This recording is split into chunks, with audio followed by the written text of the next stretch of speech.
Hotman Paris ungkap alasan anak Aki Ditio tidak dapat dituntut. Yusuf Kala semprot dua presenter TV begini. Pengacara kondang Hotman Paris kali ini kembali menyoroti berita sumbangan 2 triliun di Palembang. Hotman mempertanyakan apakah itu kasus atau candaan. Sempat disebut akan dikenakan Undang-Undang 1 1946, menyebabkan keonaran. Ini keonaran yang mana? Bahkan ini seolah-olah jadi candaan, sehingga pasal ini tidak dapat diterapkan. Keonaran yang mana? Apakah ibu-ibu di rumah merasa onar?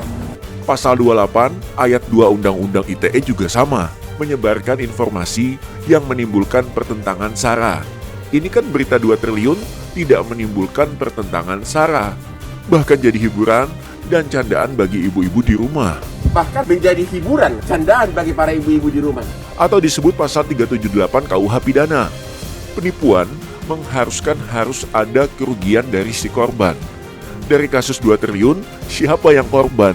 Penipuan itu jika ada orang yang menyerahkan harta bendanya atau uangnya kepada seseorang karena diberikan janji-janji atau informasi yang salah, itu namanya penipuan. Kalau dari kasus 2 triliun, belum ada yang dirugikan. Rakyat belum rugi karena tidak ada yang mengeluarkan uang, ucap Hotman Paris. Jadi kemungkinan besar kasus ini hanyalah hiburan bagi kita-kita di dunia medsos, terutama bagi ibu-ibu di rumah. Karena agak susah untuk menerapkan pasal dari yang sudah dijelaskan di atas, tegas Hotman Paris.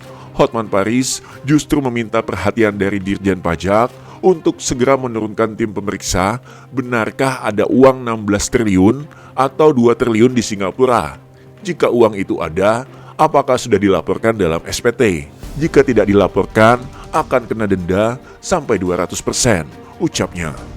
Senada dengan Hotman Paris, mantan Wakil Presiden Yusuf Kala pun saat diwawancarai TV One meminta agar kasus ini dihentikan saja dan tidak dipermasalahkan lebih jauh.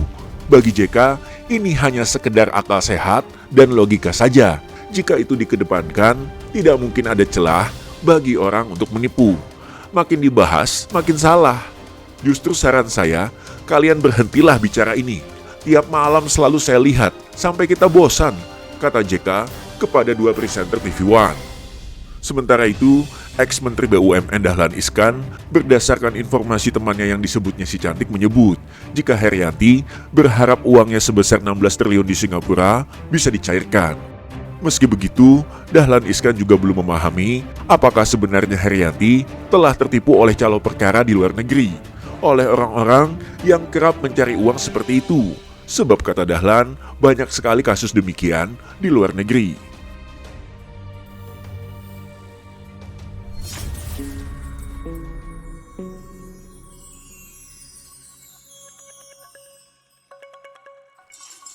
Subscribe, like, and comment.